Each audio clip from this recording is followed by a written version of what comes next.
Hello everyone, this is Amanpreet Kaur from Guru Nanak Dev University and I'm a legal intern at Lexis and Company. So today the purpose of topic is dying declaration. So let's start with the topic.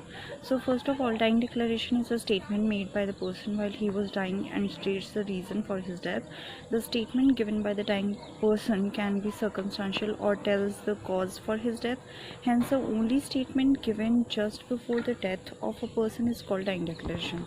So the person who is conscious of composed mentions and knows that the death is about to happen can make a declaration and state the cause of his death, and that statement will be admissible and treated as evidence in the court. So dying declaration made by the deceased person can be in oral, written and by conduct. The word dying declaration explains the word itself.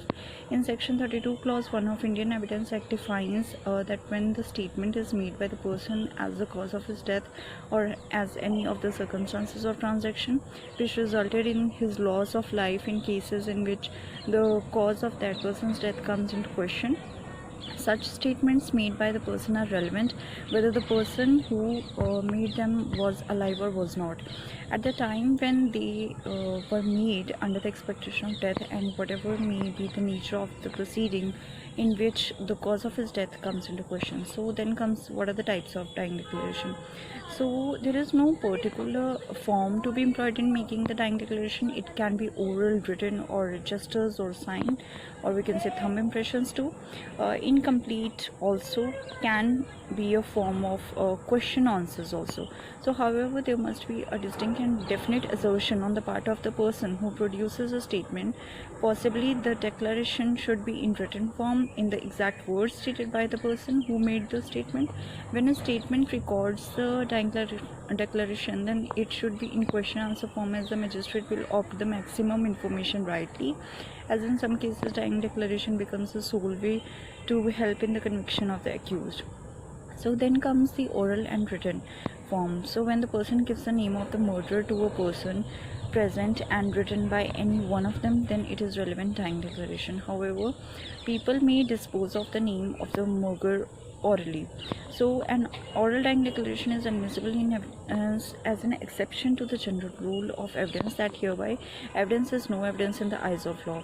The oral dying declaration made before his wife, father-in-law and other near relatives were made in the conscious state. So other than that, there comes incomplete dying declaration. So it is the dying declaration which is made by the person which is found to be incomplete, can also be cannot be admissible as evidence when the condition of the deceased is grave and at his own request a statement made by him in the presence of the doctor was later taken by the police but could not be completed, as the deceased fell into coma from which he could not recover. In such situations, it was held that the dying declaration was not admissible in court, as the declaration appears to be incomplete on the face of it, but the statement, though it is incomplete in the sense but conveys the declarant all necessary information or what he wanted to state, yet stated as complete in respect of certain factor, then the statement would not be excluded on the ground of its being incomplete. Then comes that the dying declaration does not require any corroboration as long as it creates confidence in the mind of the court and free from any form of tutoring. At the time of giving a declaration, the person who is making the statement must be in a fit state of mind. If the court has the slightest doubt that the mental soundness of the maker of dying declaration, it is unsafe and unfair for the base on such statement. So the mere fact that the victim is in his dying declaration did not make any reference to injuries received by the accused is not a genuine ground that decides the merit of dying declaration.